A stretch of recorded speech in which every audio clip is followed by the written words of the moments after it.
आज हम इस वीडियो में जानेंगे कि कंप्यूटर क्या है और इसकी जनरेशन क्या है, इसका जन्म कब हुआ था और इसके जन्मदाता कौन है और किस जनरेशन में क्या क्या हुआ। तो चलिए वीडियो को शुरू करते हैं।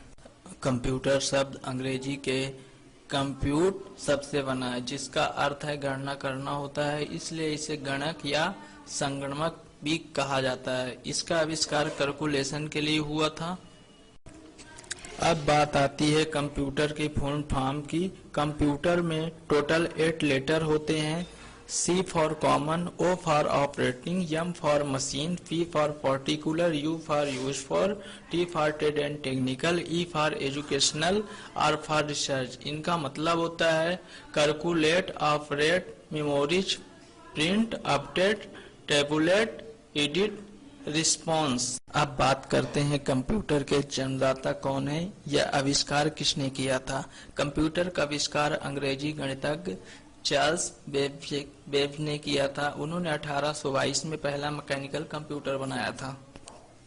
और अब हम बात करते हैं कंप्यूटर की जनरेशन के बारे में। समय के हिसाब से कंप्यूटर की अब तक 5 जनरेशन आ चुकी है। तो सबसे पहले हम बात करते हैं पहली पीढ़ी यानी फर्स्ट जनरेशन की।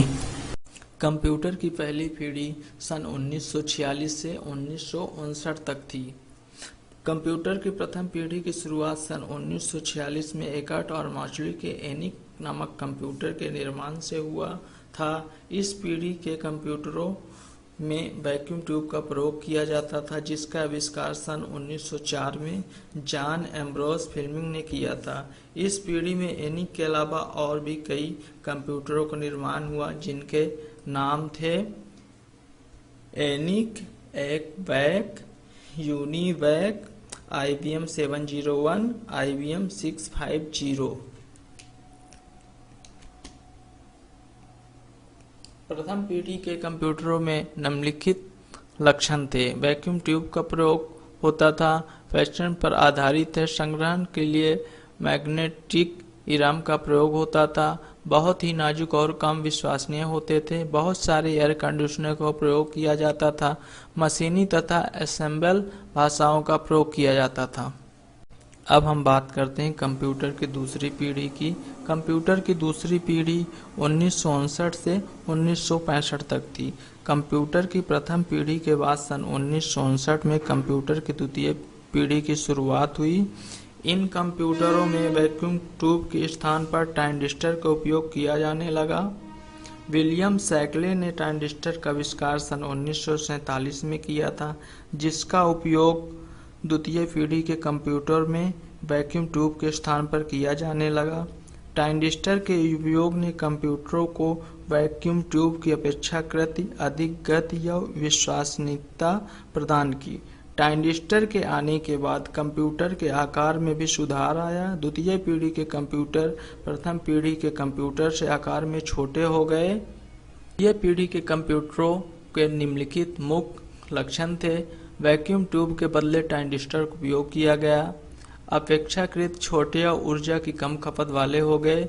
अधिक तेज या विश्वसनीय हो गए। प्रथम पीढ़ी की अपेक्षा कम खर्चीले हो गए। कोवल या हर्टोन जैसी उच्च स्तरीय प्रोग्राम भाषाओं का विकास किया गया। संग्रहण डिवाइस, फेडरेटेड ऑपरेटिंग सिस्टम आदि का प्रयोग किया गया। अब हम बात करते हैं कंप्यूटर की तीसरी पीढ़ी की। कंप्यूटर की तीसरी पीढ़ी सन 1965 से 1971 तक थी। कंप्यूटर की तीसरी पीढ़ी की शुरुआत सन 1965 में हुई थी। इस पीढ़ी ने कंप्यूटर को IC प्रदान किया गया। IC अर्थात एकीकृत सर्किट का आविष्कार टेक्सास इंस्ट्रूमेंट कंपनी के अभियंता जैक किल्बी ने किया था। इस पीढ़ी के कंप्यूटरों में ICL 2920, ICL 1900, यूनिवैक 1108 और सिस्टम 1360 प्रमुख थे। द्वितीय पीढ़ी के कंप्यूटरों के निम्नलिखित मुख्य लक्षण थे। एकीकृत सर्किट का प्रयोग, प्रथम या द्वितीय पीढ़ी की अपेक्षा आकार और वजन का बहुत कम होना, अधिक विश्वसनीय, पोर्टेबल या रखरखाव में आसान, उच्च स्तरीय भाषाओं का बेहद स्वतंत्र प्रयोग किया गया था। अब हम बात करते हैं कंप्यूटर की चौथी पीढ़ी की। कंप्यूटर की चौथी पीढ़ी सन 1971 से 1980 तक थी।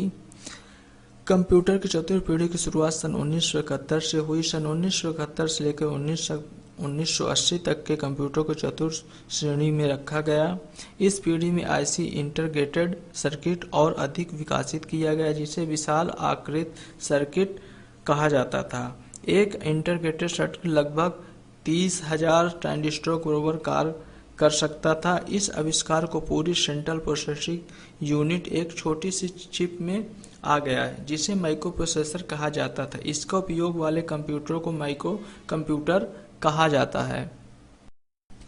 अब हम बात करते हैं कंप्यूटर की पश्चिमी पीढ़ी की। कंप्यूटर की पश्चिमी पीढ़ी की शुरुआत सन 1980 से हुई थी। 1980 से अब तक के सारे कंप्यूटर पश्चिमी पीढ़ी के अंतर्गत आते हैं। कंप्यूटरों की पश्चिमी पीढ़ी में वर्तमान शक्तिशाली उच्च तकनीकी वाले कंप्यूटर से लेकर भविष्य में आने वाले कंप्यूटर तक को शामिल किया गया है।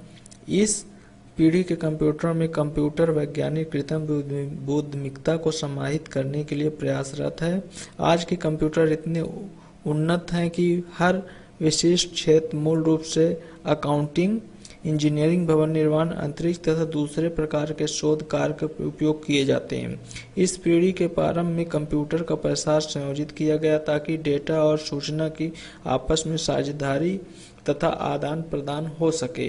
नए integrated circuit very large scale integrated को प्रतिस्थापित करना शुरू कर दिया गया है।